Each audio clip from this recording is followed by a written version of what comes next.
Bienvenue à notre deuxième épisode du Café de la mentalité. Aujourd'hui, notre deuxième émission va porter sur l'intégration des étudiants africains en Turquie. De nos jours, la Turquie devient une destination très prisée par les étudiants, que ce soit pour étudier à cause peut-être de la localisation, des opportunités, de la langue et de l'expansion de la Turquie. Mais que vivent réellement ces étudiants une fois dans cet environnement complètement étranger? Quelles sont les réalités sociales, économiques et même politiques qu'ils peuvent vivre dans ce nouveau pays qui est le pays d'hôte? Pour parler de cela aujourd'hui, nous allons avoir un invité très spécial, le président des étudiants et élèves le président de l'Union des étudiants et élèves nigériens en Turquie, Monsieur Boulama Issa Lamida. Monsieur Boulama, comment allez-vous? Bien, à merveille, grâce. Je suis contente de vous avoir parmi nous aujourd'hui. Et nous avons notre hôte d'habitude, Monsieur Koulibaly Abdoulaye. Est-ce que vous êtes présent? Bonsoir à tous, tout va bien. Merci. Ok. Donc, nous allons revenir à notre invité du jour. Monsieur le Président, pouvez-vous vous présenter à notre éditorial aujourd'hui? Qui est Monsieur Lamaï Salamia? Merci et bonsoir à tous et à toutes une fois de plus. Je suis Boulama Issalami Mohamed Moumouni, président de l'Union des étudiants et élèves nigériens en Turquie. UNIT, également président de African Investment Council, le conseil universitaire africain en Turquie, et président des jeunes africains. J'ai fait un master en relations internationales à l'université de Bursa Oulouda.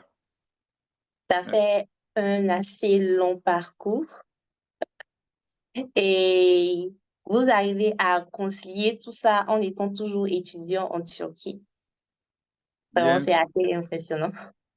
merci. Ok. Alors, Monsieur Boulama, depuis combien de temps est-ce que vous êtes arrivé en Turquie et quelle a été vos motivations? Je suis arrivé en Turquie en septembre 2019 après l'obtention de mon bac à l'école de l'amitié nigéro-turque. J'ai eu la possibilité d'obtenir d'autres bourses, notamment la bourse de coopération marocaine et une bourse algérienne de coopération, également la bourse turque. Finalement, j'ai décidé de continuer mes études supérieures ici en Turquie parce que la filière que je voulais étudier, quand j'avais postulé pour la licence, disons les bachelors, j'ai été accepté, raison pour laquelle j'ai continué mes études supérieures ici en Turquie. Hmm, je vois et je comprends. Vous avez dit que vous êtes arrivé pour la licence et actuellement vous êtes déjà en master, ce qui veut dire que la Turquie a été assez facile ou favorable pour vous. Est-ce que vous pouvez partager déjà vos premières impressions et comment est-ce que votre parcours s'est passé de manière générale avant que plus tard, avec les questions, on puisse rentrer dans les détails? Effectivement, quand je suis arrivé en Turquie en 2019, en 7 ans, la vie, ça allait bien. Euh, Ça a été un peu facile à notre arrivée parce qu'il y avait notre organisation, l'Union des étudiants et élèves nigériens en Turquie, qui nous a aidés pour notre intégration. C'était vraiment facile. Ensuite, nous avions commencé le cours de langue turque.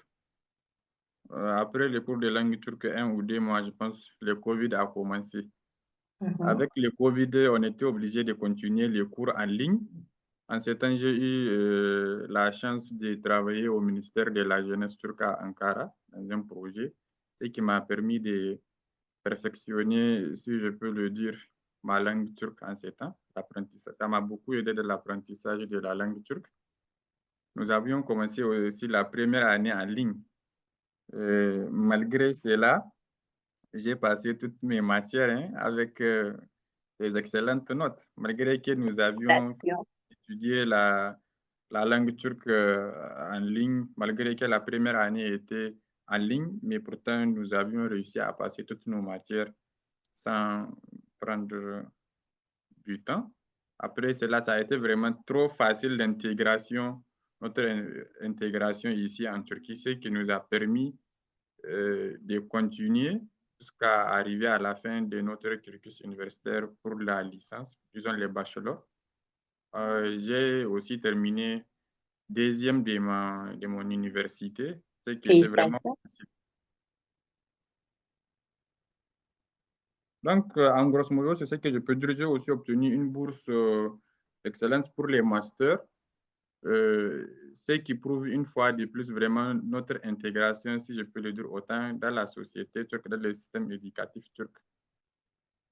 Je vois.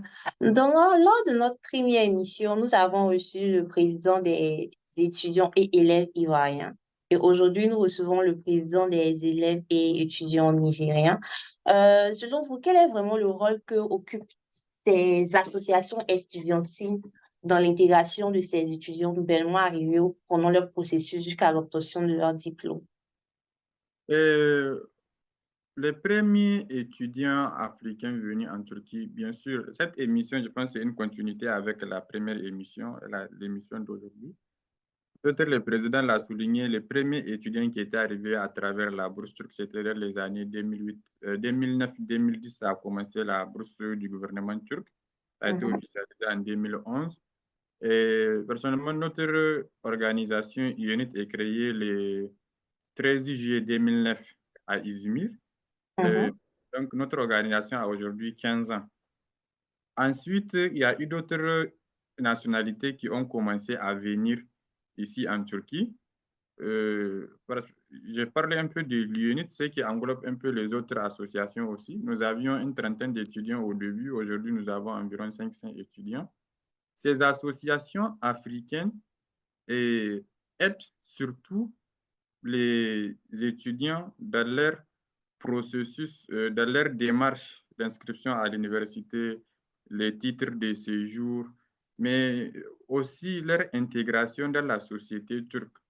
Euh, Tout le monde sait que ce n'est pas facile de venir dans un pays où tu ne connais pas la langue, ensuite tu ne connais personne. Donc, ces associations qui sont là aident les étudiants dans leur intégration, dans leur processus administratif et dans leur démarche aussi pour la carte de séjour et autres. D'accord. Lorsque vous avez parlé, vous avez cité quelques problèmes que rencontrent les étudiants lorsqu'ils arrivent, comme s'inscrire, la carte les titres de séjour et la difficulté avec la langue. Quelles sont les premières difficultés, c'est-à-dire les premiers obstacles qu'une personne, par exemple, venant du Nigeria ou de la Côte d'Ivoire ou du Burkina Faso peut rencontrer lorsqu'il arrive sur le sol turc? Bon, la première difficulté pour les étudiants internationaux en général, pas seulement les étudiants africains, c'est d'abord la barrière linguistique ici en Turquie. Vous Mhm. savez, en Turquie, on parle la langue turque. Ce qui est difficile, ils ne parlent pas le français, et un peu l'anglais, peut-être un peu l'arabe. Donc, la première difficulté des étudiants quand ils viennent sur place, c'est d'abord la langue. Une fois cette barrière linguistique franchie, et ensuite, il y a la culture turque. La culture turque, comme vous le savez, on a un peu des cultures différentes. Par exemple, même au niveau de nourriture, bon, le climat aussi n'est pas le même que l'Afrique. Souvent, les étudiants viennent en septembre et l'hiver commence en octobre, novembre normalement. Donc, il y a ces changements climatiques. On a des étudiants qui tombent même du palu. Je pense qu'il y a 3 semaines de cela, j'avais appelé le président Fofana. On avait un étudiant dans le coma à cause du palu. Il y a, Oh. on a ce genre de cas qui arrivent. Car la première difficulté, c'est la langue. Dès que l'étudiant franchit cette étape, vraiment son intégration en Turquie il devient trop fluide parce qu'il peut communiquer, expliquer ses problèmes aux Turcs pour qu'ils puissent l'aider. D'accord, je vois. Donc, généralement, concernant la langue, vu que c'est le premier problème que les étudiants rencontrent, euh, est-ce que les universités ou les centres de langue dans lesquels ces étudiants apprennent la langue là, quelles sont, comment dirais-je, les techniques ou les facilités qu'ils offrent aux étudiants pour pouvoir plus facilement, plus rapidement apprendre la langue turque? Généralement, en Turquie, il y a environ 200 universités. Dans ces 200 universités, peut-être il y a moins de 40 universités qui enseignent en anglais. Donc, la majorité des universités, les cours, c'est en langue turque. Pour apprendre cette langue turque, il faut passer une année de Mhm, TOEFL. Certaines même qui sont recalées au niveau des examens sont obligées de faire plus qu'un an, peut-être un an et demi. Dans l'apprentissage de la langue turque, pour le début, il y a 5 niveaux, je crois, A1, A2, B1, mhm. Il y en a six, je pense, ouais, 5, 6. oui, et le C1. L'apprentissage de la langue turque, au début, d'abord, il faut vraiment s'appliquer au niveau A1, apprendre l'alphabet turc, un peu les salutations. Certaines universités initient les cours des renforcements au niveau des villes. Par exemple, dans ma ville, à Cricale, l'année passée, ils ont eu en tête un projet. On a départagé les étudiants qu'on envoie dans une famille turque pour qu'ils passent, par exemple, une semaine dans une famille turque pour voir comment vivent les Turcs et pour pouvoir mieux maîtriser la langue. Et il y a d'autres universités qui font des excursions, ils partent dans d'autres villes et avec les étudiants, ils voyagent pour découvrir la Turquie. Ça permet à ces étudiants un peu de pratiquer la langue turque. Certaines universités, c'est des films. Ils vous envoient au cinéma pour regarder des films, venir raconter. Nous, à notre temps, en 2019, quand on était venu, on nous donnait des chansons turques, on nous disait d'écouter les chansons et d'écrire. Ma chanson, la première chanson que j'ai écrite, c'était Barış Manço et Arkadaşım Eşek. Je crois bien que c'était de Mathis Biber Patlıcan. Vraiment, dès que l'étudiant arrive à passer le niveau A1, A2, ça devient plus facile pour lui d'apprendre la langue. Pour passer ces niveaux-là, il faut être trop assidu au cours. Écouter les musiques turques, regarder les films turcs, parler un peu avec les Turcs. Il faut d'abord passer le niveau A1, A2 pour pouvoir commencer à faire cela. Oui, je comprends que les débuts seront forcément assez difficiles vu que la langue turque est assez différente des langues que nous avons chez nous ou des langues étrangères que nous avons dû apprendre. Moi, je me rappelle pendant le tome, c'est-à-dire l'apprentissage de la langue, malheureusement, moi aussi, je suis arrivée en septembre 2019 et après 2 mois, on a eu la fermeture du Covid. Donc, c'était les chansons, les cours. Je crois que ma première chanson, c'était Ali Aïchei Sevior. Notre professeur jouait un instrument de musique traditionnelle sur glace. C'était assez amusant. Je crois que les 2 premiers mois étaient assez intéressants jusqu'à ce Mhm. que malheureusement le Covid arrive et que nous soyons obligés de fermer. Donc, merci beaucoup. Je pense que le premier problème de la langue, franchement, ça va se résoudre avec l'activité de l'élève et son envie de pouvoir apprendre la langue plus facilement. Parce que sans la langue, malheureusement, en Turquie, on ne peut rien faire. Il n'y a pas le français ni l'anglais qui pourront être substituts, malheureusement. 99% du pays parle la langue turque. Alors, euh, la prochaine question que je vais vous poser, c'est par rapport à l'intégration sociale. C'est-à-dire que je suis d'abord un étudiant, déjà, je ne parle pas la langue. C'est déjà une barrière. Et vous avez dit que dans votre université, dans certaines universités, pas seulement la vôtre, il y avait certains programmes qui favorisaient le fait que certains étudiants partent dans des familles turques pour pouvoir plus apprendre la langue. Quelles sont généralement les activités sociales qui sont mises en œuvre dans le pays pour que les étudiants puissent s'intégrer plus facilement socialement? Bon, les activités organisées, généralement, encore, c'est par l'université, mais là, c'est par l'Office des étudiants étrangers.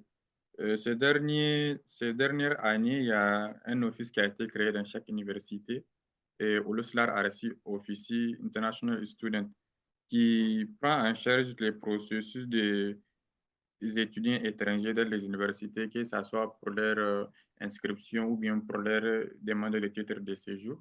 Et maintenant, ce sont ces offices souvent qui organisent des activités pour l'intégration de ces étudiants. Et de ces étudiants africains. Et cette intégration commence par l'organisation des activités culturelles dans certaines universités. Je pense que récemment, C'est Dunkerque. Récemment, il y a une université qui a organisé une activité pareille. On invite tous les étudiants africains, si je peux le dire, comme nous parlons sur les Africains, et de venir présenter leur pays, présenter aux Turcs leur pays. Les Turcs aussi leur présentent leur culture. Souvent, nous avons des cultures similaires avec les Turcs. Souvent, nous avons beaucoup plus de cultures différentes, ce qui favorise cette intégration des étudiants. Et les Turcs aussi, ils découvrent nos cultures. Nous aussi, nous découvrons la culture turque. Et il y a certains qui adorent vraiment la culture turque. Moi, ça a été l'occasion pour vous donner une histoire. Quand je suis venu en 2019, notre prof nous a présenté les Adana Kebabı. Elle a tellement bien présenté la nourriture là. Je pensais que c'était seulement à Adana qu'il y avait Adana Kebabı. Adana kebabı. Ouais, c'était un vendredi, j'ai pris le bus, je suis parti à Adana pour manger Adana Kebabı. Par après, on m'a dit non, qu'on peut manger ça ailleurs. Donc, ça permet vraiment ce genre d'activité aux gens de s'intégrer. Et c'était vraiment une expérience unique que j'ai eue en Turquie, de me déplacer pour aller dans une autre ville, découvrir une autre culture, pour juste manger une nourriture dont on m'a tellement fait la publicité. Moi aussi, j'ai fait la publicité de ma culture au Turc Mhm. quand je porte les basins ou bien lors de nos activités culturelles, quand on les appelle. Ça permet vraiment aux étudiants de s'intégrer. Je vois. Vous avez parlé de l'intégration culturelle, vous avez parlé de la publicité de sa culture. Et vous, à travers votre style vestimentaire, vous arrivez à propager et aussi faire connaître votre culture. Et vous avez donné l'exemple de la dame qui a tellement bien présenté le Adana Kebab que vous avez eu envie de partir manger. Selon vous, généralement, autour de vous, est-ce que les étudiants arrivent aussi bien à présenter leur culture, à valoriser, à montrer le côté positif? Parce que généralement, lorsqu'on parle de l'Afrique en général, de certains pays, malheureusement, sur le côté international, c'est pas le bon côté ou le côté jovial qui est montré, malheureusement. Est-ce que selon vous, les étudiants africains arrivent à faire cette balance-là, à présenter ce beau côté de l'Afrique avec toutes ses valeurs? Merci. Donc, comme je le disais, quand les étudiants africains ont commencé à venir en grand nombre ici en Turquie en 2009, il y avait ces mythes sur l'Afrique ou bien cette image négative sur l'Afrique. En Afrique, il n'y a pas d'eau, en Afrique, il n'y a pas de nourriture, l'Afrique est pauvre, les gens, excusez-moi du terme, sont peut-être sauvages, parce que c'est ce Ouais. qu'ils voient à la télé. Mais grâce à ces étudiants qui viennent et lors de certaines activités, ils présentent leur culture, ils présentent l'Afrique en classe, au cours. Et vraiment, l'idée que les Turcs ont des Africains a grandement changé.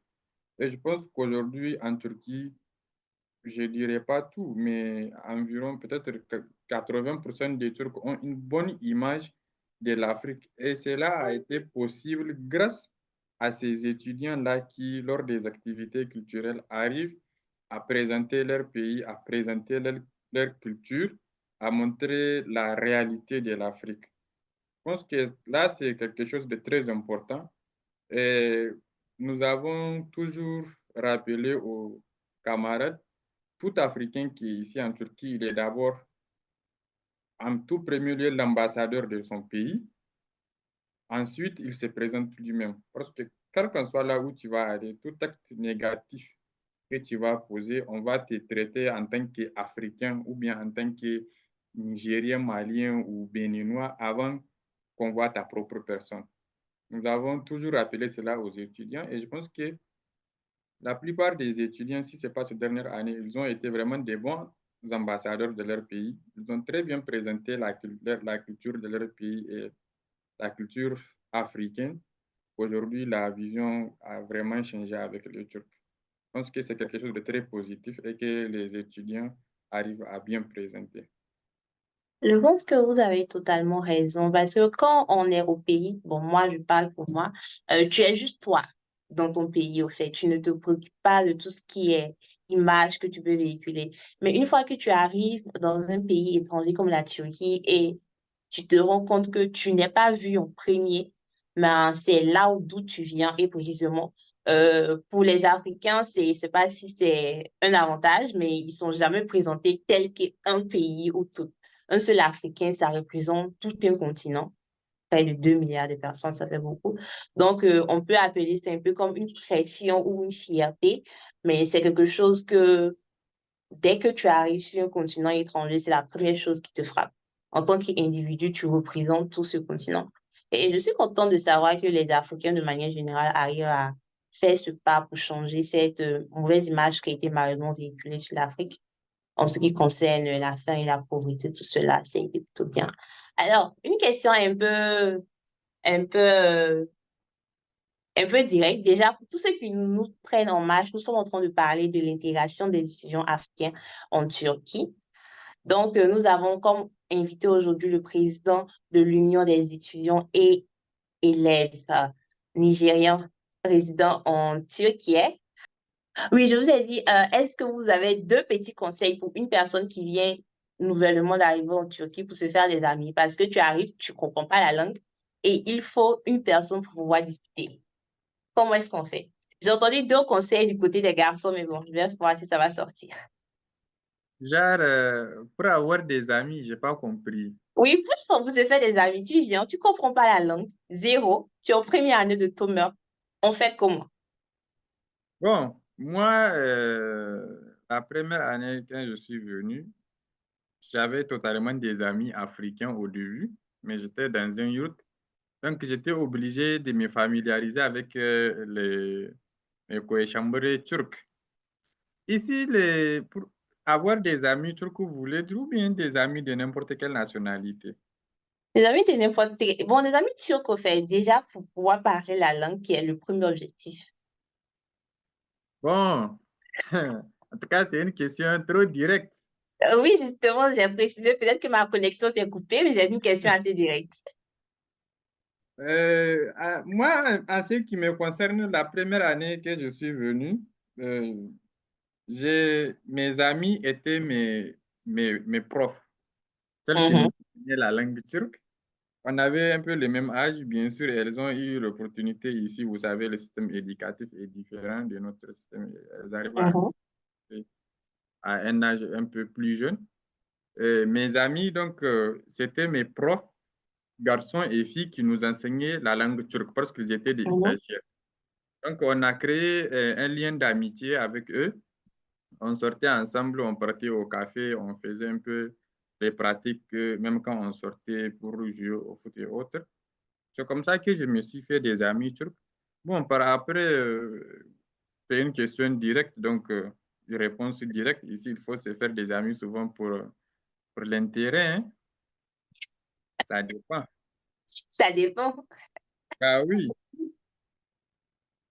parce que Je comprends. les Turcs ont cette curiosité de connaître l'Africain, donc ils s'approchent vers toi pour te connaître, connaître l'Africain. Donc, Mhm. à chaque fois quand tu sors au coin de la rue, tu peux avoir des amis, mais c'est à toi de bien choisir tes amis et de savoir de quoi tu vas traiter avec tes amis. Parce que Exactement. il y a Faut cette bien choisir. curiosité avec concernant les Africains, la vie en Afrique et autres. Donc, les Turcs s'approchent trop de nous. Donc, c'est à toi de savoir choisir tes amis. Et bon, les autres, c'est des salutations. D'accord, je Je ne sais vois. pas si j'ai bien répondu à votre question parce que les... Oui, vous avez bien répondu. Vous avez bien répondu. Je vais passer la question à M. Koulibaly Abdoulaye, notre hôte de ce soir. Alors, de votre côté, quelle est la méthode la plus efficace pour se faire des amis en Turquie lorsqu'on veut apprendre la langue? Bonsoir, bonsoir à tous.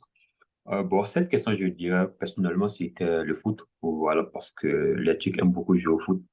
Donc, lorsque ils se rendent compte que tu sais plus ou moins jouer un peu au foot, et surtout pour nous qui venons de la Côte d'Ivoire, quand ils parlent des Drogba ou bien Eboué, les joueurs qui ont passé par la Turquie, les Ivoiriens qui ont passé Zokora, Didier et autres, directement, ils créent celui, ils se disent que tous les Ivoiriens savent jouer au football. Donc, facilement, voilà, ils créent ce lien d'amitié avec toi pour jouer au foot. Donc, quand tu montres que tu sais plus ou moins jouer au football, donc je pense que là, ça devient plus facile pour toi d'avoir des amis turcs. Mais au-delà de cela aussi, il y avait notre professeur, voilà, qui était une personne qui aimait beaucoup l'Afrique, au fait. Donc, la curiosité l'amenait toujours à demander comment est votre pays, comment, si je vais en Afrique, quel pays je dois visiter. Donc, cette concurrence, elle dit, viens chez nous, c'est mieux, chez nous, c'est mieux. Donc, ça amenait toujours les gens à parler. Je pense que avec ces deux choses, on peut se faire des amis turcs, voilà. Pour les hommes, hein, le football, sûrement, ils aiment beaucoup le foot. Donc, quand tu sais jouer au football, plus facilement, tu peux devenir ami avec les Turcs. Voilà, c'était un peu ça pour nous, en fait. Mais c'est un peu discriminatoire. Et les filles? Bon, la vie me met comme ça. Donc, et les filles, franchement, comment est-ce que les filles font généralement?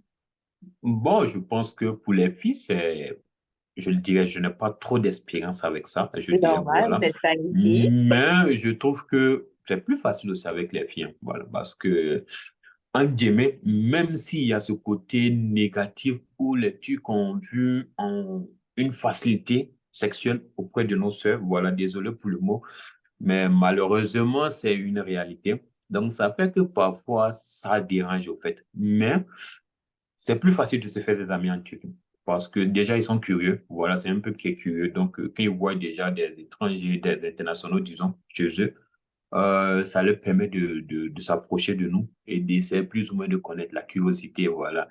Excuse-moi, je suis curieux, je veux savoir ça. Donc, dans ça, vous, tu peux te faire beaucoup d'amis, en fait. Voilà. Mais il y a ce bémol du côté des filles où on pense que malheureusement, il y a cette image négative sur nos sœurs où on pense que sur le plan sexuel, les filles africaines sont beaucoup faciles. Donc, généralement, il y a des hommes turcs aussi qui viennent juste pour ça, au fait. Donc, c'est le côté bémol qu'il faut souligner. D'accord, je comprends. Donc, il y a le foot. Et je pense que donc, le côté intégration, se faire des amis n'est pas assez difficile du côté des Turcs. C'est juste nous qui, soit on ouvre la porte et on essaie d'être amis, soit on se met à l'écart et on reste dans notre coin. Sinon, généralement, ce sont des personnes assez accueillantes, assez ouvertes, qui parlent Bon, assez. sur ce point, je souhaiterais même dire que, bon, dans les grandes villes, c'est plus facile parce que là-bas, déjà, ils sont plus ou moins ouverts. Mais dans les villes un peu reculées, il faut reconnaître que c'est maintenant que le truc commence à s'ouvrir au monde, au fait. Donc, il y a ce côté qui fatigue un peu les étudiants internationaux, notamment les étudiants africains, voilà, parce que Mhm. c'est comme quand un blanc va dans nos villages au pays, on voit que la façon dont nos enfants courent derrière les blancs, ils essaient de les toucher, on voit, ah, c'est un blanc. Ça se passe aussi en Turquie, mais malheureusement, en Turquie, les Africains ont du mal à accepter ça. Parfois, on pense que c'est parce qu'ils se moquent de nous ou même parce qu'ils sont mieux que nous. Non, mais c'est quand tu rentres en contact avec eux, tu te rends compte que c'est juste de la curiosité. Parce qu'il y a des gens dans des provinces qui n'ont jamais vu de noirs. Il y a d'autres qui ne savent même pas, bon, ils n'ont aucune notion des noirs. Donc, dès qu'ils se mettent, ils voient des noirs, ils voient la différence des peaux. Parfois, l'enfant, tu vas me dire, mais tu vas te demander pourquoi ta couleur est différente de pour moi. Donc, parfois, ça gêne. Et ça fait que certains Africains décident de se renfermer au fait parce qu'ils pensent que les Turcs sont discriminatoires, les Turcs se sentent mieux que eux. Donc, ça crée des soucis. Mais il faut signaler que c'est normal. Voilà, parce qu'ils sont dans des provinces, ils ne maîtrisent pas le continent africain. Il y a des gens qui n'ont jamais vu la peau noire dans les provinces. Voilà. Donc, c'est une curiosité pour eux d'être en contact avec des Noirs. Donc là, il faut le signaler. Si vous venez en Turquie et que vous êtes dans ce genre de problème et que vous croisez un enfant qui vient vous toucher pour voir si votre couleur sort ou bien il faut accepter cela parce que ils sont pas habitués à nous, en fait. Donc, ça fatigue beaucoup d'Africains, voilà, sur ce côté, mais il faut qu'on s'adapte à ça. Ouais, je comprends. Moi, ma première expérience avec malgré que je suis dans une assez grande ville, comme même Izmir, qui est la troisième ville du pays, et il y a assez d'étrangers et assez de touristes dans cette ville. Je me rappelle que c'était au marché, il y avait une vieille femme, du genre, elle était très vieille, hein, elle pouvait avoir 70 ans, 75 par là, assez vieille, mais assez solide. Elle est carrément venue me toucher pour voir s'il y avait de la peinture sur ma peau. Et vous imaginez le choc du genre, je venais d'arriver au Turquie, ça faisait à peine un mois. J'étais au marché déjà, j'arrivais à me promener toute seule. Et quand tu vis ce genre d'expérience, tu sais pas vraiment comment réagir. Surtout que c'est une très vieille femme, tu peux pas la frapper. Donc, c'est assez déroutant, mais quand tu prends le temps de les connaître, tu te rends compte que c'est assez de la curiosité quand même, que ce soit les enfants ou des grandes personnes. Ils sont assez curieux et ils posent assez de questions très gênantes pour nous, souvent, mais c'est leur manière à eux de te dire bonne arrivée. On peut le dire comme ça. Merci beaucoup, M. Koulibaly, pour votre intervention sur ce point-là. Avant de passer au côté différences académiques, j'aimerais qu'on parle un peu de la religion en Turquie. Déjà, je vais poser la question à vous avant de poser la question à notre invité. Généralement, la Turquie est un pays assez musulman, comme on le voit sur le plan international. Comment est-ce que vous voyez les différences de religion en Turquie ou peut-être, selon vous, comment est-ce que les Turcs réagissent face à la religion peut-être musulmane du côté ou face aux autres religions qui sont différentes de leurs? À cette question, quoi, je dirais toujours, ça dépend en fait. Dans les grandes villes, c'est plus facile, voilà, de voir des cathédrales, des églises, voilà, parce que il y a cette ouverture, ça arrive. Mais dans les provinces, tu vas même pas voir d'église, peut-être, un exemple. Pas que ils veulent pas de chrétiens, mais juste que dans des provinces qui sont très conservateurs.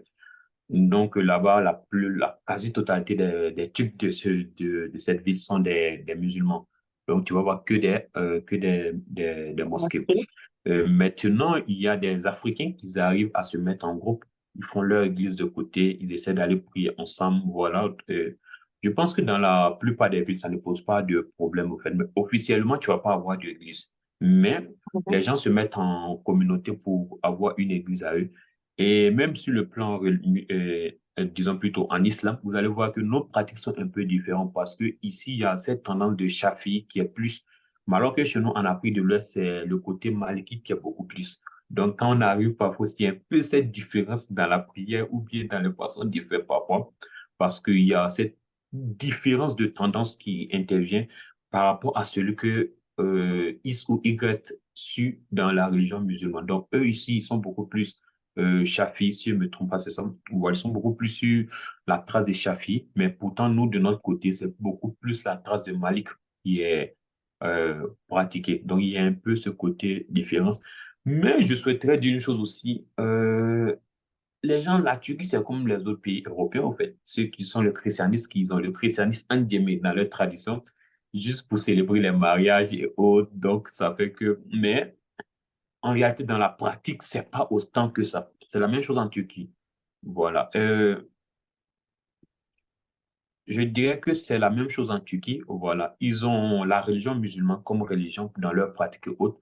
Mais pratiquer la religion, voilà, il y a aussi voilà, comme d'autres pays où c'est pas aussi, comment on va dire, total, quoi. Donc, ça fait qu'on a connu, mais on nous a dit c'est un pays musulman, mais regarde comment il se comporte, regarde. Donc, on se pose tellement de questions là-dessus, mais il faut comprendre que, voilà, ils sont aussi dans la modernisation européenne, comme on le dit, voilà, dans cette civilisation. La religion musulmane, c'est des pratiques quotidiennes, le mariage, le baptême et autres. Mais après ça, vraiment, comme pratique, il y a des villes où on ne pratique même pas, on te dit chacun est libre de faire ce qu'il veut. Donc, sur le plan religieux, je pense que c'est un peu ça que j'avais à dire. D'accord, merci. Je vais reposer la question à notre invité, M. Boulama Issa. Comment est-ce que vous vivez votre religion en Turquie? Bon, en ce qui concerne la religion, c'est une très bonne question parce que généralement chez nous en Afrique, quand on parle de la Turquie, les gens directement c'est cette image d'un pays islamique où les gens sont voilés, où voilà, c'est la religion à 100%. Mais en réalité, ce n'est pas le cas. Euh, En ce qui concerne la religion, déjà, Koulibaly l'a noté, les Turcs sont musulmans, mais peut-être côté pratique, ce n'est pas autant que chez nous en Afrique, où les gens font leurs 5 prières, où les gens suivent forcément leurs obligations religieuses. Mais quand même, il y a une partie turque conservatrice qui pratique leur religion musulmane. Et en ce qui concerne les non-musulmans aussi, ils sont libres de pratiquer leur religion en Turquie parce que j'ai vécu avec un ami congolais qui est chrétien, mais je vous dis, il n'a jamais eu de problème et jusqu'à aujourd'hui, je n'ai jamais entendu quelqu'un qui n'est pas un non-musulman, un chrétien ou même un animiste ou même un athéiste qui a eu des problèmes ici en Turquie par rapport à sa religion. Comme l'a si bien noté mon cher ami Koulibaly, les Turcs sont Shafi'i, chez nous, les gens sont Maliki. Donc, il y a une petite différence au niveau de la pratique, mais quand même, ça reste la même religion musulmane. Euh, généralement, c'est le vendredi que la mosquée s'est remplie, hein. Oui, Même pas toutes les mosquées. bah oui, même pas toutes les mosquées. Hors vendredi, c'est c'est un peu l'imam avec son naïve, avec des personnes qui prient. Et quand même, c'est un pays musulman, mais peut-être côté pratique, pas vraiment 100%. Mais il y a une partie, comme je l'ai dit, turque conservatrice, qui pratique leurs obligations religieuses 5 sur 5. D'accord, je comprends. Ils sont Je comprends. séculaires. Voilà, les mots pour qualifier, ils sont séculaires. Je suis musulman, mais j'ai fait d'autres pratiques. Laïque, oui, mais plus séculaire.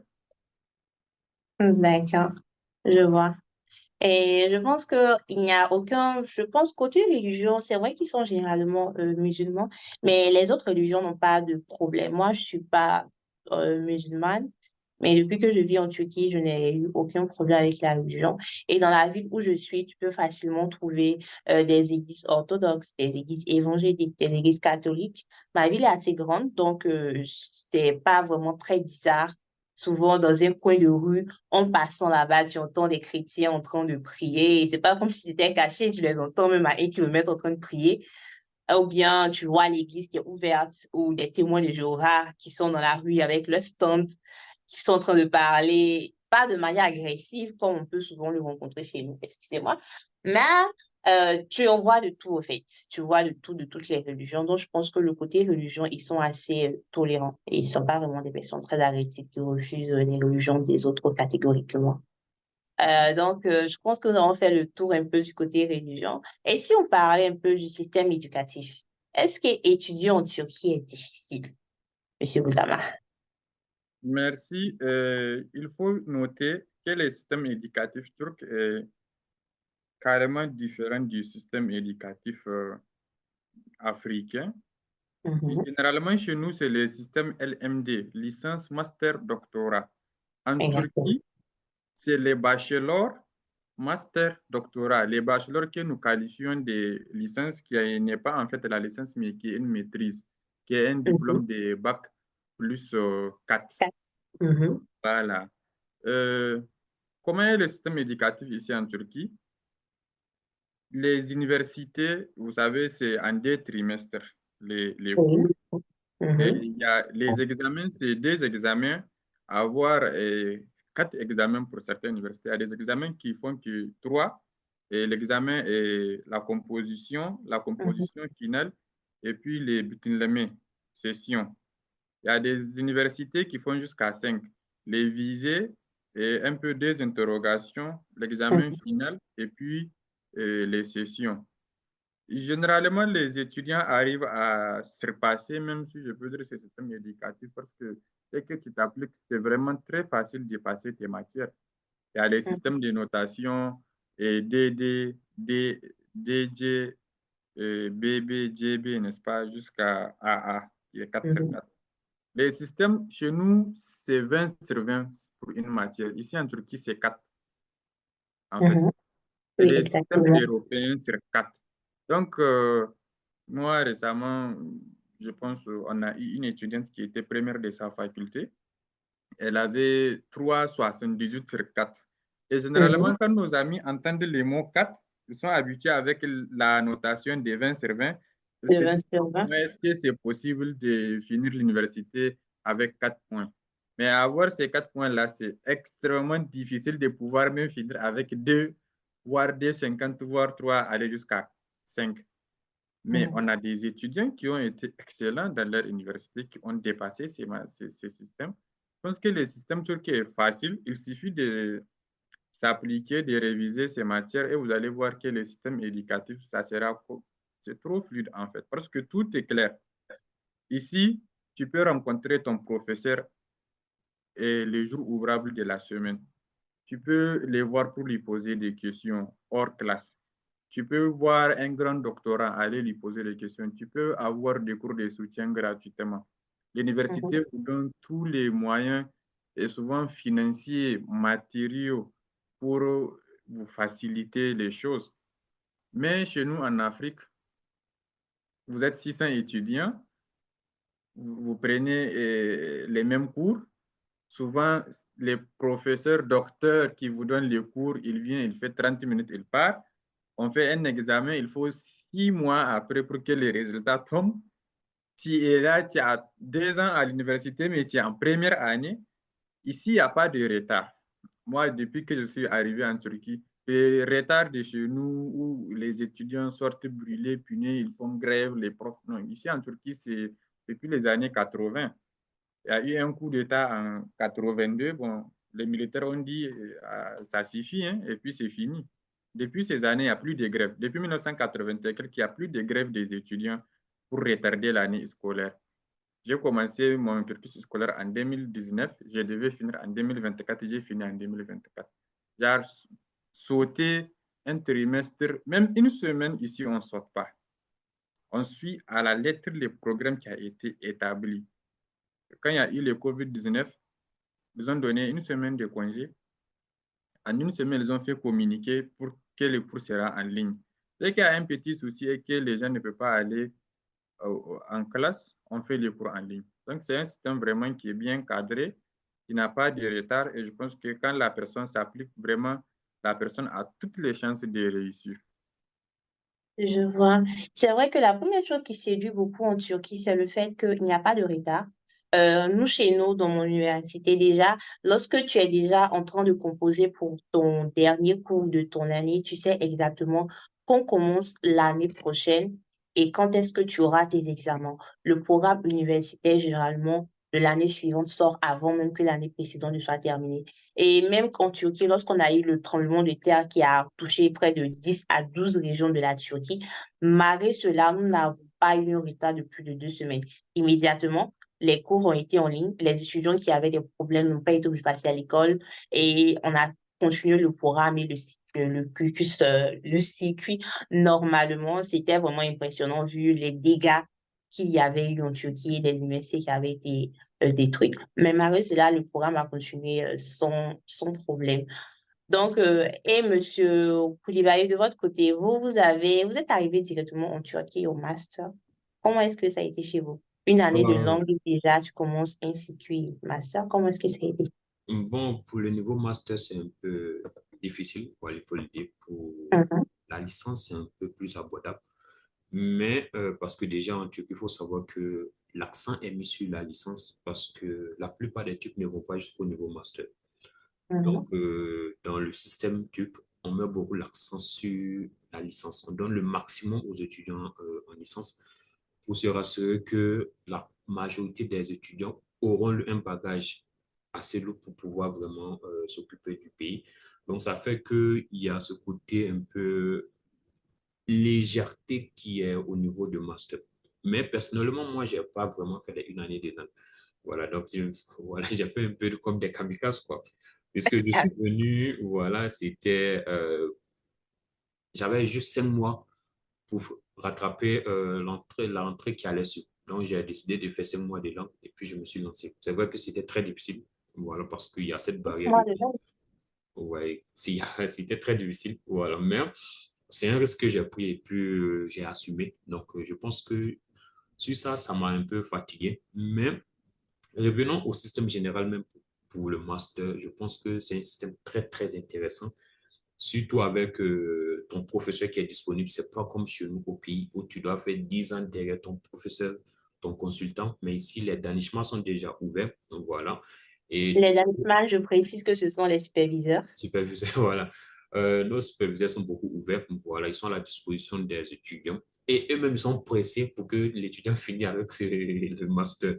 Donc, ça fait qu'il n'y a pas de traîne. Et puis, ils sont beaucoup impliqués. Et personnellement, j'ai eu beaucoup la chance de tomber sur un Danishma qui aime beaucoup les étudiants internationaux. Donc, ça fait qu'il y a ce lien qui est créé. Même quand vous êtes fatigué de faire cours en salle, il te dit, OK, aujourd'hui, on va au restaurant pour faire le cours. Ou bien, on va Hmm, voilà, au bord de la plage. Bon, donc, ça fait que ça détend l'étudiant. Déjà, il y a la pression de la thèse. Bon, désolé, on parle de mémoire, puis voilà, il y a la pression déjà de la thèse. Et avec le superviseur, quand vous sortiez, il te permet de visiter la Turquie, de connaître. Donc, il y a cette facilité que les superviseurs donnent aux étudiants. Mais par contre, chez nous, au pays, tu as l'impression que c'est sorcier. tu as l'impression qu'il faut être un super génie pour pouvoir valider. Mais alors qu'ici, on te montre que tout le monde peut valider et ils ont même besoin des gens. Donc, il y a cette facilité d'étude qui est là. Et le système éducatif turc est beaucoup avantageux, je le dis. Mais le bémol, c'est lorsque il n'y a pas quelqu'un pour s'occuper de l'étudiant et qui doit se prendre en charge lui-même. Et ça, c'est ce qui fatigue beaucoup la plupart des étudiants. Mais s'il y a une personne pour prendre en charge l'étudiant, c'est un boursier, je pense que il peut apprendre s'il veut vraiment. Parce que la Turquie, c'est ça.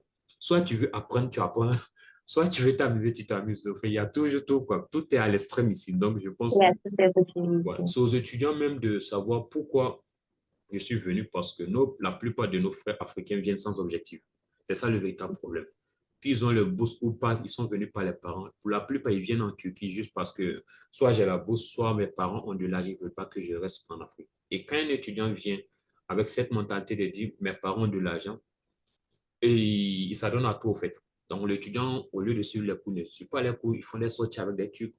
Voilà, ils font la priorité devient au choquer les études. Et ces gens d'étudiants, c'est vrai qu'on ne reprend pas en Turquie, mais tant que tu n'as pas validé aussi toutes tes matières en Turquie, tu n'auras pas ton diplôme. Donc, certains peuvent passer plus de 6 ans facilement en Turquie sans vraiment avoir leur diplôme parce qu'ils n'ont pas eu le temps de se concentrer pour valider. Mais si tu te concentres, comme l'a dit le président, c'est plus facile de s'en sortir parce que tout est mis à disposition pour que l'étudiant puisse vraiment, comment dire, s'épanouir dans les études et s'épanouir dans la vie. Donc, je pense que c'est un système en quoi beaucoup favorable.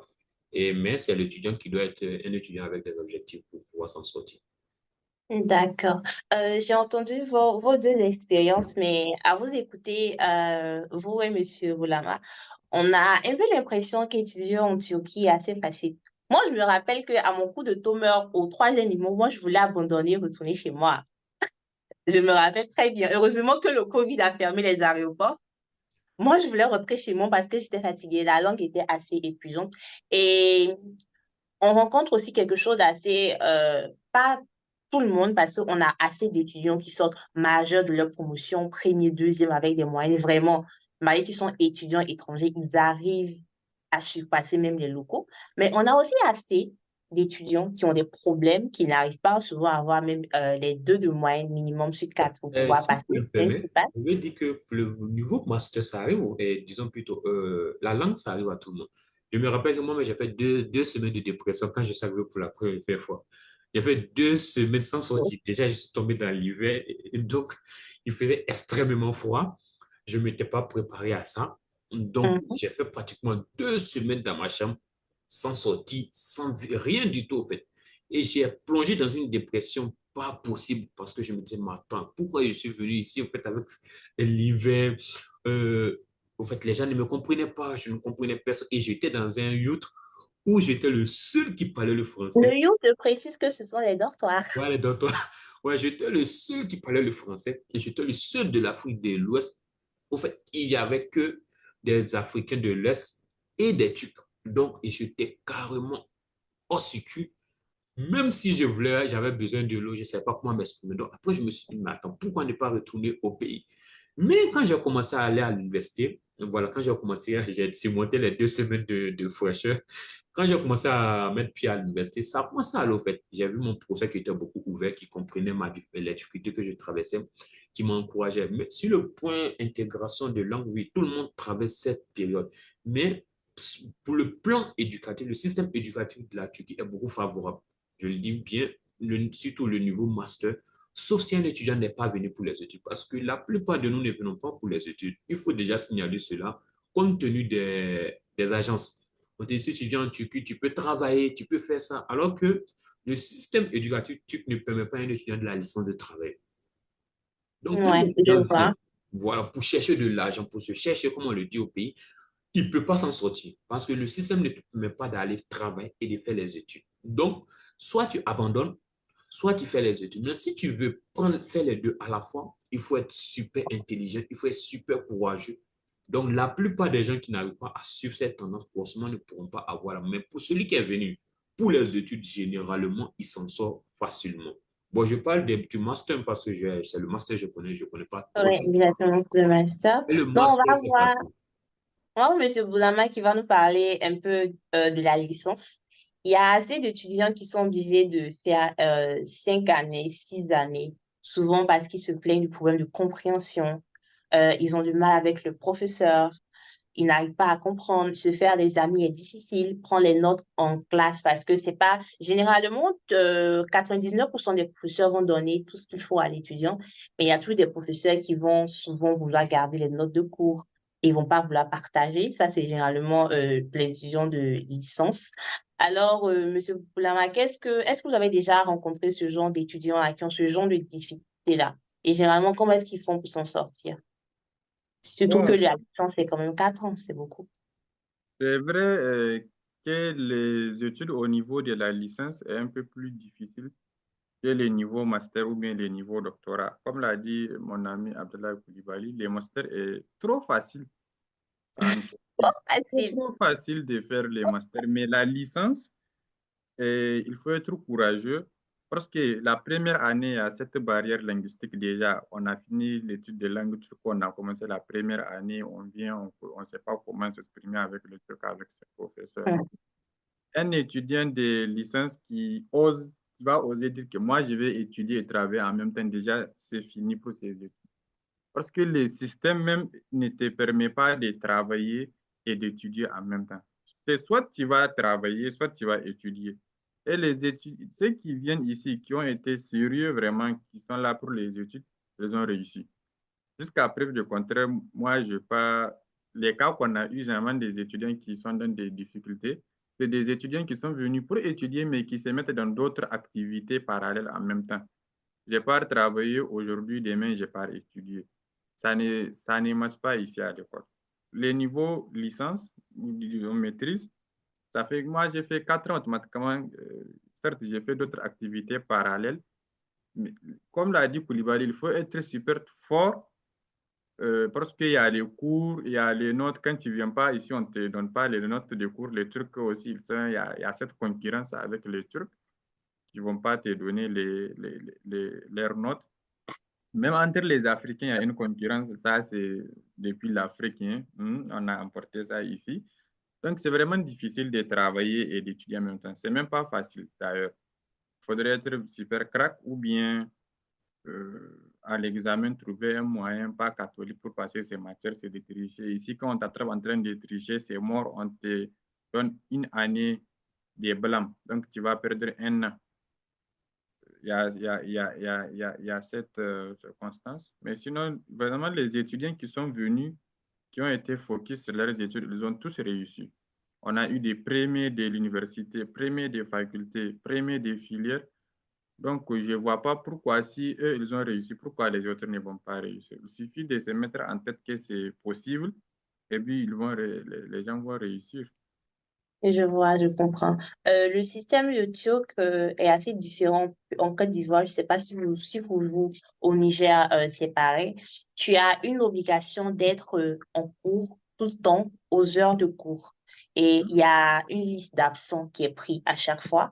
Et si tu as dépassé un certain nombre de retards ou d'absentéisme, malheureusement, tu ne peux pas participer aux examens, quelle que soit la note que tu auras. Le professeur ne te laissera même pas rentrer à l'examen pour te permettre de pouvoir étudier. Et en ce qui concerne aussi le travail, nous avons parlé de ça lors de la première émission. Il y a assez d'agences qui promettent du vent aux étudiants, leur disant qu'ils pourront aller étudier et en même temps aller à l'école. Je tiens à préciser encore que lorsque tu viens étudier en Turquie, lorsque tu es étudiant en licence, tu n'as pas le droit de pouvoir travailler. Légalement, c'est interdit de faire ça. Et si on te prend en train de le faire, généralement, c'est le rapatriement. Donc, je ne conseille pas aux personnes qui viennent déjà avec ça en tête de pouvoir venir penser qu'elles pourront travailler en même temps étudier. Quand tu es en licence déjà, tu dois être à l'école tous les jours, pouvoir avoir une chance de pouvoir passer les examens. Et si tu te fais arrêter par la police, c'est le rapatriement. Alors, je pense qu'on a un peu parlé de tout et de tout. Maintenant, quelles sont les... Nous avons parlé des associations qui aidaient les étudiants à pouvoir s'installer. Nous avons parlé des professeurs, de l'intégration, du peuple qui est assez accueillant. Maintenant, que font nos gouvernements qui savent que leurs étudiants sont sur un sol étranger? Qu'est-ce qu'ils font généralement pour que ces étudiants-là puissent s'intégrer facilement? OK. Déjà, je vais revenir sur ce que vous avez dit. J'attire encore une fois de plus l'attention de ceux qui désirent étudier en Turquie de faire extrêmement attention aux agences. Je pense que ça, c'est un autre débat pour une prochaine fois. N'est-ce pas, Koulibaly? Effectivement. En ce qui concerne nos gouvernements, donc la question c'est quelles sont les mesures prises par nos autorités concernant l'intégration des étudiants africains, n'est-ce pas? Exactement. Ok. En ce qui concerne nous, le Niger, je pense que la seule activité qui réunit tous les étudiants nigériens, c'est les congrès statuaires de l'UNIT qu'on organise chaque année. Et lors de ces congrès, notre ambassade nous donne un financement pour bien organiser cette activité euh, qui réunit pratiquement tous les étudiants. Récemment, c'était à Broussa, on a réuni plus de 300 étudiants nigériens. Compté avec les autres étudiants, ça faisait 350 participants environ. Donc, généralement, nos ambassades nous aident lors de nos activités. Quand je dis nous, les associations, à ce que je sais, c'est ce que l'ambassade font, nos gouvernements. Si on parle de l'ambassade, c'est le gouvernement.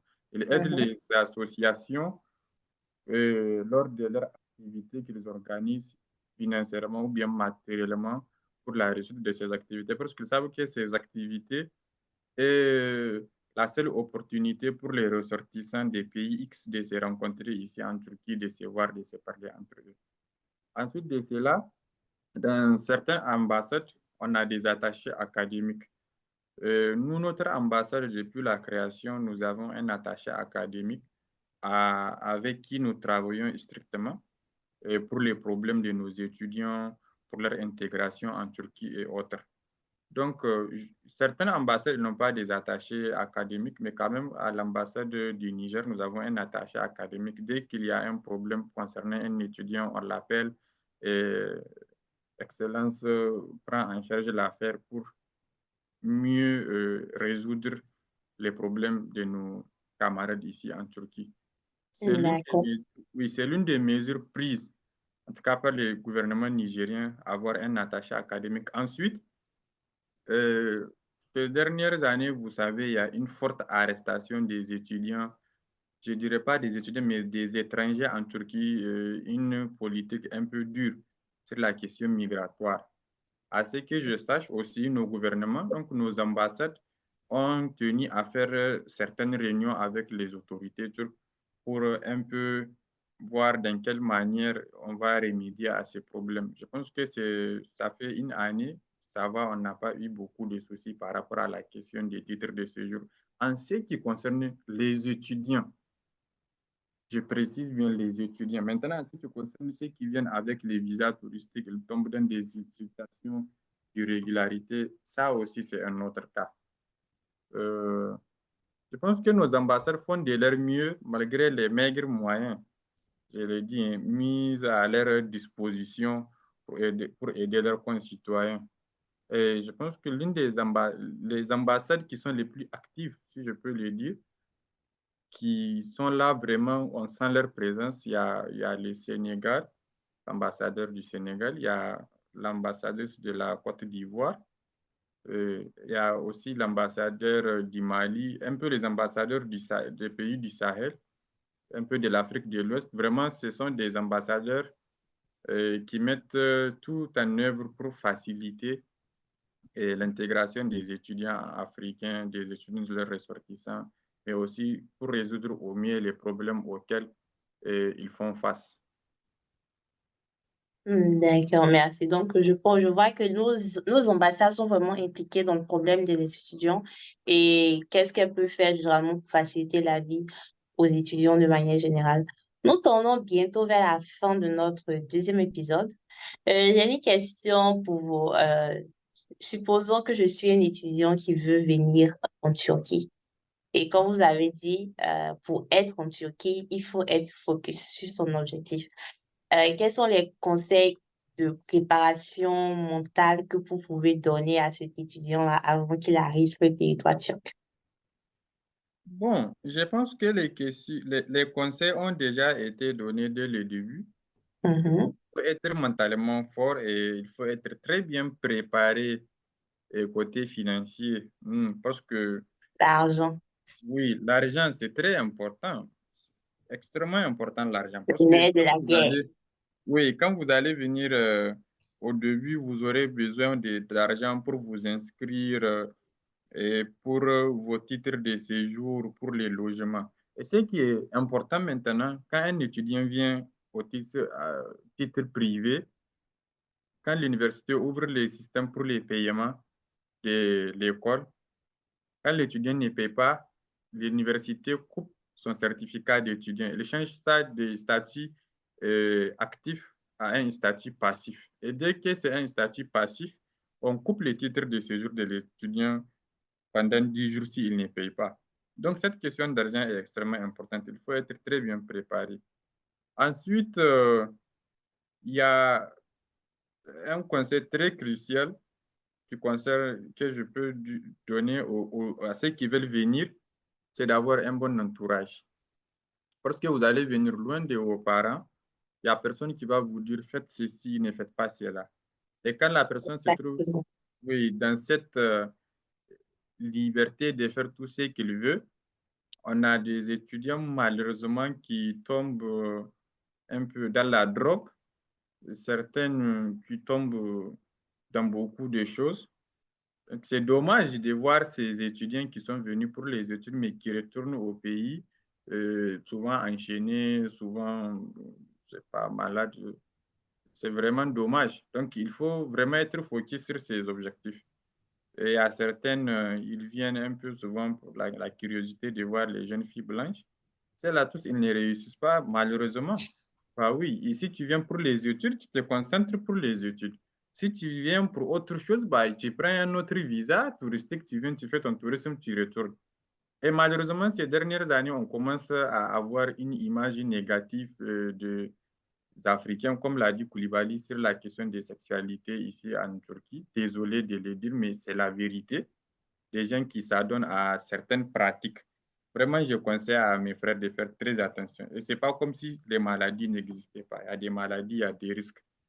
Donc, être mentalement fort, avoir une très bonne finance, ensuite avoir un bon entourage, et puis rester toujours en contact avec les associations estudiantines. Parce que dès que vous avez un petit problème, avant même de pouvoir contacter l'ambassade, souvent ce sont ces associations estudiantines qui prennent en charge certains problèmes qui arrivent à les régler facilement. Vous imaginez, aujourd'hui, UNIT, nous avons plus de 400 étudiants. Ce n'est pas tout problème qu'on transmet à l'ambassade. Certains problèmes, on les règle nous-mêmes. Ensuite, l'étudiant, bon, voilà, il n'a pas de soucis. Mais il y a des étudiants qui viennent, ils sont dans leur coin, comme on dit, dans leur coin, ils ne rentrent pas dans les gens. C'est quand ils ont des problèmes, on t'appelle, on te dit dans une ville lointaine qu'il y a un étudiant nigérien que tu ne connais pas. C'est quand il a un problème. Très lointaine.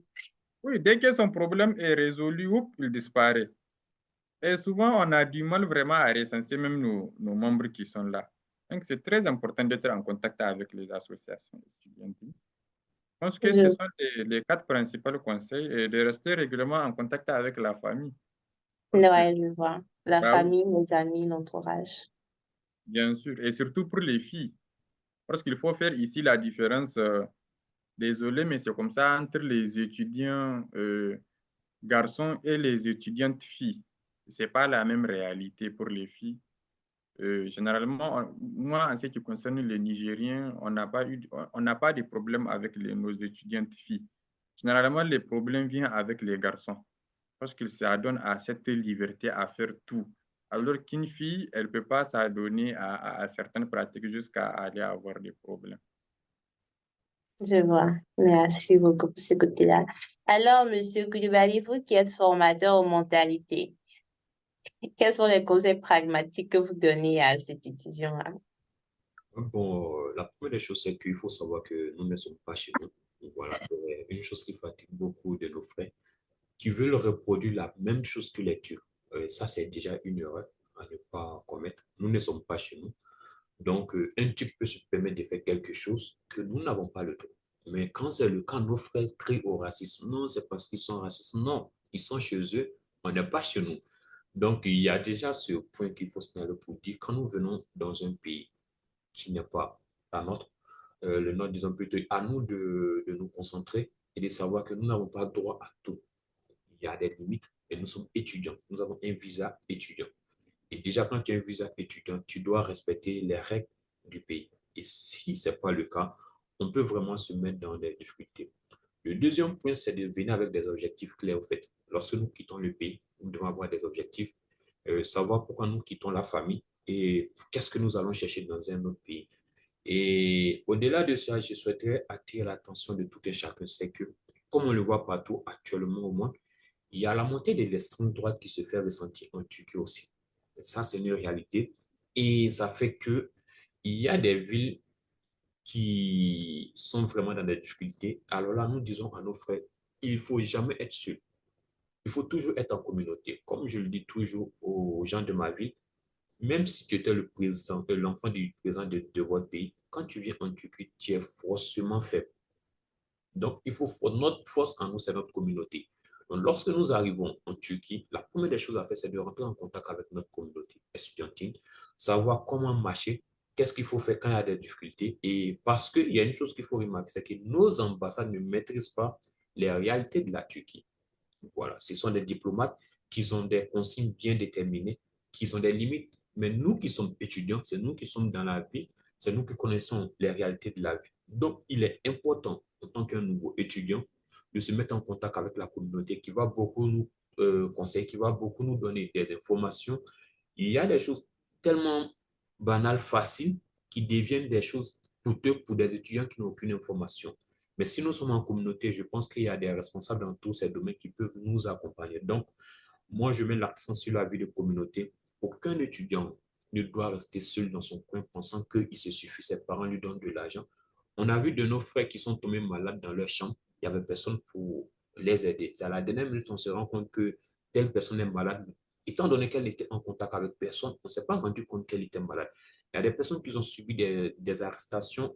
C'est pendant, après plus de 2 mois, on se rend compte que la personne a été arrêtée pour tel problème, alors qu'on pouvait résoudre le problème à la minute. Étant donné qu'elles n'étaient pas en contact avec la communauté, on ne pouvait plus rien faire pour elles parfois. D'autres ont été déportés, etc. Donc, la meilleure des choses, quand vous sortez du pays, c'est de savoir que la communauté est notre force, c'est notre première famille. Que vous soyez riche, que vous soyez pauvre, que vous soyez l'enfant d'un grand homme, etc. Mais en Turquie, nous sommes tous vulnérables. Alors, c'est la communauté qui est notre force. Donc, il y a ça qu'il faut ajouter. Et le dernier point, c'est d'avoir le mental de dire, je ne suis pas en famille, je suis venu pour être un vainqueur et je peux m'en sortir. C'est ce mental seul qui peut nous aider à traverser les difficultés. Et quand on a ce mental pour on est venu pour un objectif bien précis, on doit le faire, on doit partir, ça peut aller. Et pour finir, il y a une question sur laquelle je voulais répondre concernant nos gouvernements. C'est vrai que en Turquie, nos ambassades font beaucoup pour nous et nous apportent leur soutien. Ils sont là pour nous quand il le faut. Donc voilà, et comme il a dit, il y a des rattachés même estudiantes qui sont déjà des personnes qui sont déléguées uniquement que pour les affaires des étudiants. Mais malheureusement, lorsque nous finissons les études, il y a tellement d'étudiants africains, talentueux qui sont en Turquie, qui ne retournent pas au pays parce qu'ils trouvent qu'ils ne sont pas reconnus, ils sont pas, s'ils ne vont pas avoir du travail, ils préfèrent rester en Turquie. Et ça, c'est une perte pour nos continents. Nous sommes sortis pour venir apprendre des choses peut-être qu'on ne pouvait pas apprendre chez nous compte tenu de la réalité et de la différence de développement. Aussi, il y a des domaines que nous n'avons pas encore touchés en Afrique. Mais ici en Turquie, ils ont déjà ces domaines-là. Donc, lorsque les étudiants finissent ces études, l'État doit vraiment garder un œil sur tous ces étudiants qui sortent majeurs de leur promotion. On a des premiers d'université, on a des premiers des facultés, on a même des premiers de toute une ville. Donc, ces gens-là finissent leurs études et puis ils restent en Turquie. Personnellement, ça me fait mal au cœur de voir qu'on a tous ces talents et qui restent en Turquie, alors qu'on pouvait dresser des listes et avoir un œil sur les meilleurs et pourquoi pas les intégrer facilement au pays avec tout ce qu'ils ont comme bagage. Et je dis une chose, l'étude, oui, Mais celui qui a voyagé a plus d'expérience parfois dans certains domaines parce qu'il a la compréhension du monde, il est ouvert sur euh, l'humanité et il a connu la différence de trucs, au fait, comment on appelle, de peuple. Donc, ce qui lui permet d'être plus ouvert et il y a cette expérience de vie qu'on ne peut pas avoir au pays que celui qui est sorti peut avoir. Donc, s'il est mieux, l'État doit vraiment faire attention à ses étudiants mieux dans leur ville et dans leurs universités. Donc, c'était ça que j'avais à ajouter sur cette question que vous avez posée. Merci beaucoup. Donc, nous sommes déjà à la fin de notre émission d'aujourd'hui. Déjà, Monsieur Blama Issa Lamida, président de l'Union des étudiants et élèves nigériens. Nous avons été très contents de vous recevoir aujourd'hui et vous nous avez assez enseigné, beaucoup de conseils, beaucoup de directives à tous ces étudiants qui sont déjà sur le continent asiatique, évidemment Turquie, et ceux qui sont sur le continent africain. Nous avons été très contents, très heureux de vous recevoir aujourd'hui. Alors, quel est votre message de fin pour nos téléspectateurs ce soir? Merci beaucoup, une fois de plus. J'aimerais revenir sur ce qu'a dit Abdoulaye, car c'est très important. Il est crucial d'ailleurs que nos autorités prennent en compte nos étudiants africains diplômés ici en Turquie. On a actuellement des étudiants nigériens qui sont premiers de leur université, des étudiants ivoiriens et autres. Malheureusement, il est regrettable de voir cela continuer en Turquie et que l'État n'arrive pas à exploiter de leur potentialité. Il y a un qui me fait extrêmement mal. On a un étudiant qui était trop brillant dans l'aéronautique et qu'aujourd'hui, il fabrique des drones en Turquie dans une société turque et que le gouvernement nigérien vient acheter les drones fabriqués par un Nigérien dans une société turque. Il est regrettable de voir ce genre de situation, mais bon, qu'est-ce que faire? Parce que souvent nos États n'ont pas vraiment les moyens nécessaires aussi pour recruter ces gens-là. Je pense que tout a été dit, vu qu'on a commencé jusqu'à maintenant, en ce qui concerne quand même les thèmes d'aujourd'hui. Tout ce que j'ai à dire à ceux qui souhaitent euh, continuer leur études universitaires, leur études supérieures ici en Turquie.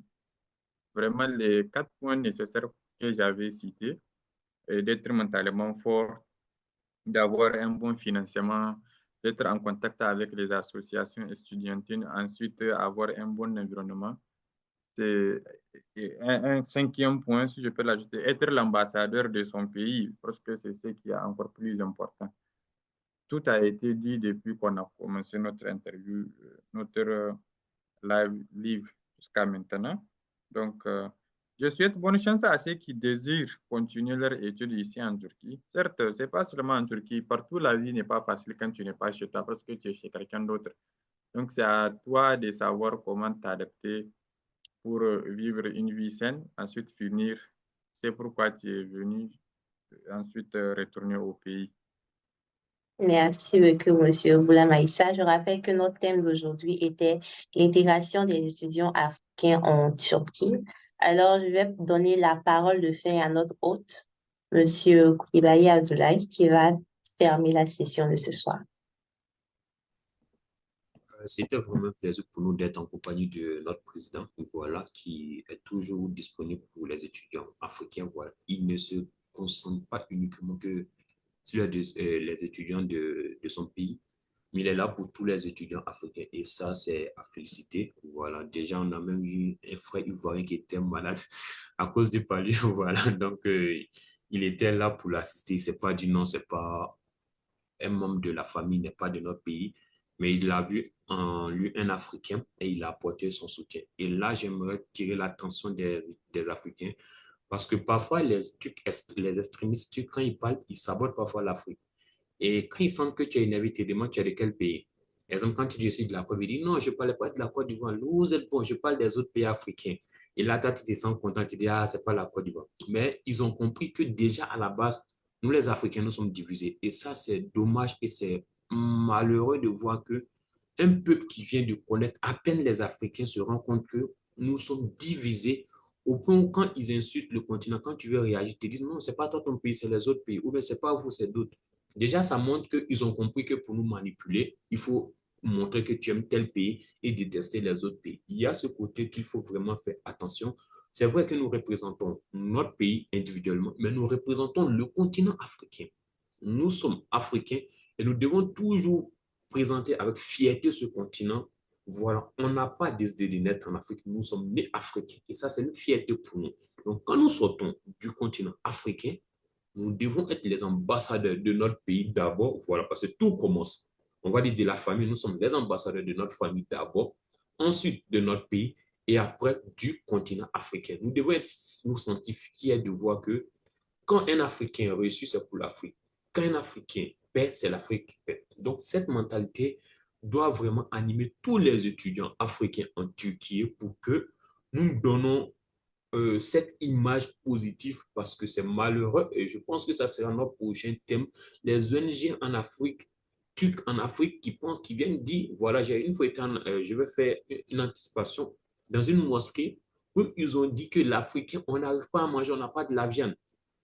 Mais c'était en complicité avec des ONG africaines qui venaient me demander, ou bien on va dire mendier de l'argent en Turquie. Et ça, j'étais dans la mosquée. Il a fallu quelques secondes, j'allais me lever pour sortir. Tellement j'étais énervé d'entendre qu'on nous dit qu'on ne trouve même pas de la viande, on ne trouve même pas de l'eau à boire. Il n'y a pas de l'eau potable. Il faut que les gens associent de l'argent. Ils ont demandé des aides de partout pour aller aider ces pays-là. Et il y avait un truc à côté de moi, il m'a regardé, puis il a souri au fait. Et là, j'ai compris son expression au fait. Donc, il faut que nous montrons aujourd'hui cette image à la Turquie pour dire, nous, en Afrique, c'est vrai que votre pays est développé que nos pays, ça, c'est une réalité, mais ce n'est pas ce qu'on vous montre, parce que la seule image qu'ils ont, surtout les Turcs dans les provinces, c'est que nous sommes dans une jungle et il y a des personnes qui demandent, est-ce que vous vivez toujours sur les arbres? C'est des questions qu'on nous pose parfois banalement en Turquie. Ça fait mal, c'est blessant pour nous en tant qu'Africains, mais c'est une réalité. Et c'est en complicité toujours avec des ONG africaines. Et là, on va parler de ça à la prochaine séance. Si nos présidents même sont disponibles, on ne va pas aller chercher loin. On va les inviter à venir parler avec des ONG africaines qui viennent mendier de l'argent et quelle image ils donnent de l'Afrique en Turquie. Et là, on va décortiquer parce que notre rôle à nous, c'est de laver l'image de notre continent pour qu'il y ait un partenariat gagnant-gagnant et non que les Turcs pensent que nous sommes tous des mendiants. Donc, voilà ce que j'avais à dire. Donc, déjà, je vous donne le thème de la prochaine épisode. Donc, que chacun se prépare. Ensemble, on va venir, la façon dont on a parlé des agences, on va venir parler des ONG pour que on puisse vraiment laver l'image du continent africain et qu'ensemble, nous construisons un continent dynamique qui valorise ses enfants et que nous pourrons vraiment servir ce continent avec fierté et honneur. Merci à tout un chacun de nous avoir suivis et nous vous disons à la semaine prochaine pour notre épisode. Merci beaucoup. Bonne soirée.